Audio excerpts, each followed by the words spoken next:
उल्टी सुनते ही मन खराब हो जाता है। लेकिन आज उल्टी से जुड़ी एक ऐसी खबर पढ़ी जिसने दिमाग को तगड़ा झटका दे दिया। खबर आई असम से, जहां गुवाहाटी सीमा शुल्क डिवीजन के डिविजनल प्रिवेंटिव फोर्स ने 11.5 किलो वेल की उल्टी जब्त की है, जिसकी कीमत इंटरनेशनल मार्केट में करीब 26 करोड़ 91 लाख रुपए बताई जा रही है। यानी 1 किलो वेल की उल्टी की कीमत 2 करोड़ रुपए से भी अधिक है। इतना महंगा तो सोना भी नहीं है। चौंक गए ना? मैं भी चौंक गया था और कई सवाल भी दिमाग में आ गए थे। मतलब कि आखिर किसी मछली की उल्टी आखिर इतनी महंगी कैसे हो सकती है? मसलन आखिर वेल की उल्टी इतनी महंगी क्यों है? होता क्या है ये? कैसे मिलता है और इसे जब्त क्यों किया गया? तो इन्हीं सारे सवालों का जवाब तलाशेंगे आज की मास्टर क्लास में। नमस्ते, मेरा नाम सौरभ है और लेकर आ गया हूं मैं आज की मास्टर क्लास।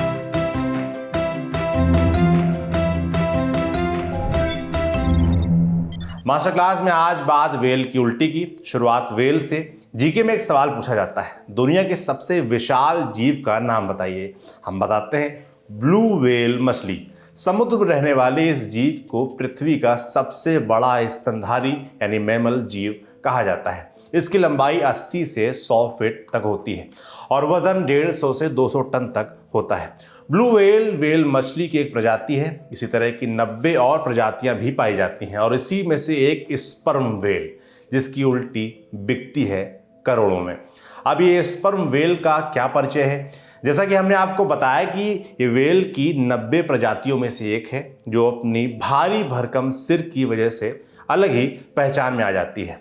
यानी इसका सिर इतना बड़ा होता है कि दूर से ही देखकर इसे पहचाना जा सकता है। अब सवाल ये कि इसका नाम स्पर्म वेल क्यों पड़ा? क्योंकि इसके बड़े से सिर पर एक चिपचिपा सा पदार्थ मिलता है जिसे स्पर्मसिटी कहा जाता है। अब हुआ ये कि जब वेल का शिकार करने वाले लोगों ने इसे देखा तो उन्हें लगा कि ये स्पर्म यानी वीर्य है, तो इसी से इसका नाम पड़ गया स्पर्म वेल। स्पर्म वेल की लंबाई 49 से 59 फीट तक की होती है और वजन होता है 35 से 45 टन के आसपास। और इतना बड़ा शरीर पालने के लिए स्पर्म वेल खाती है कैटल फिश और क्विट्स। ये भी मछलियां हैं जो गहरे समुद्र में पाई जाती हैं। अब होता क्या है कि स्पर्म वेल स्क्विड और कैटल फिश की चोंच और हड्डियां नहीं बचा पाती, तो वो इन्हें उल्टी करके शरीर से बाहर निकाल देती हैं। लेकिन कई बार ये वेल की आंतों में रह जाते हैं। आंत में हिलने डुलने से छोटे छोटे टुकड़े मिलकर बड़े हो जाते हैं। इनमें गोंद का काम करता है बाइल, वेल के लीवर से निकलने वाला एक पाचक रस। ऐसे वेल की आंत में बनता है एम्बर ग्रिस। एम्बर ग्रिस काले, सफ़ेद और घूसर रंग का तैलीय पदार्थ होता है। ये अंडाकार या गोल होता है। समुद्र में तैरते रहने के दौरान इस तरह का आकार ले लेता है। इसे ही वेल की उल्टी कहा जाता है, जो करोड़ों में बिकती है। अब सवाल ये कि एम्बर ग्रिस वाकई वेल की उल्टी होती है क्या? इसका कोई हाँ या ना दोनों जवाब हो सकता है, क्योंकि एम्बर ग्रिस वेल के अंतड़ियों में बनता है, ये तो सबको पता है। लेकिन बाहर कैसे आता है, इसमें मतभेद है।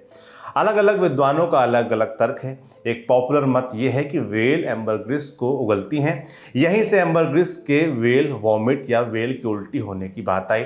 दूसरे मत के अनुसार ये वेल के पाखाने के साथ बाहर आता है। एक तीसरा मत भी है। इसके मुताबिक एम्बरग्रिस जाकर वेल के मलाशय रेक्टम में जाकर फंस जाता है। वहाँ फंसे फंसे वो इतना बढ़ जाता है कि वेल का मलाशय फट जाता है।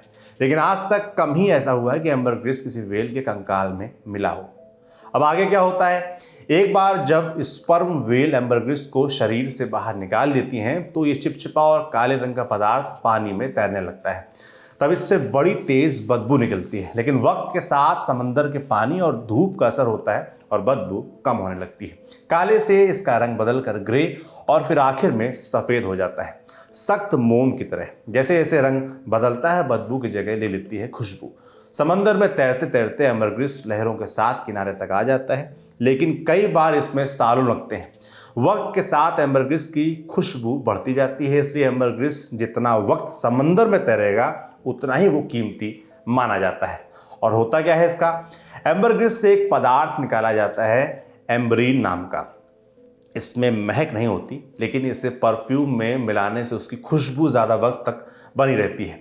इंसान परफ्यूम के लिए तकरीबन 1000 साल से एम्बरग्रिस का इस्तेमाल कर रहा है, लेकिन कई सालों तक हमें मालूम ही नहीं था कि ये दरअसल वेल की उल्टी है।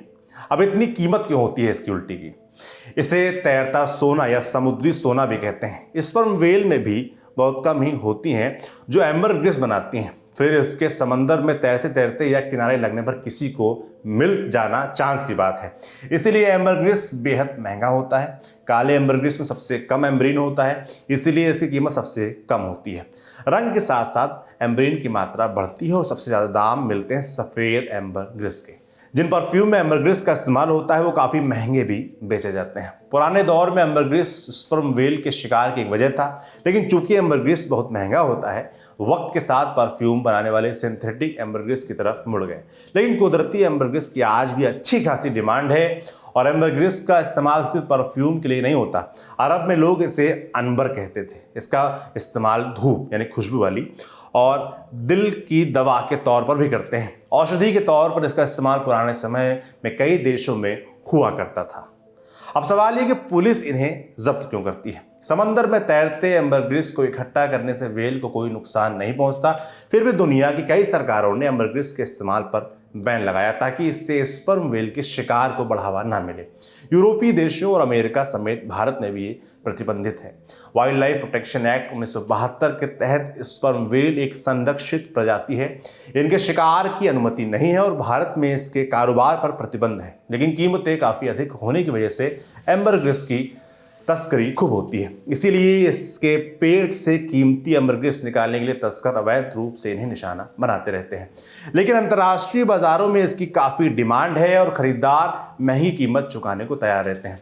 तो एम्बरग्रिस इकट्ठा करने वाले और उन्हें बेचने वाले इस काम में लगे रहते हैं। अक्सर पुलिस या संबंधित प्राधिकारियों द्वारा इसे तस्करों से जब्त किया जाता है, खास तौर पर समुद्र तटीय क्षेत्रों में जैसे मुंबई, गुजरात या उड़ीसा। तो ये था आज का मास्टर क्लास स्पर्म वेल के बारे में और इस एम्बरग्रिस के बारे में, यानी कि वेल की उल्टी के बारे में। आपको ये जो पूरी जानकारी जुटाई थी वो हमारे साथी गौरव ने जुटाई थी। आपको ये कैसा लगा हमें कमेंट बॉक्स में लिखकर ज़रूर बताएं। बाकी देखते रहिए दी लर्न टॉप। शुक्रिया।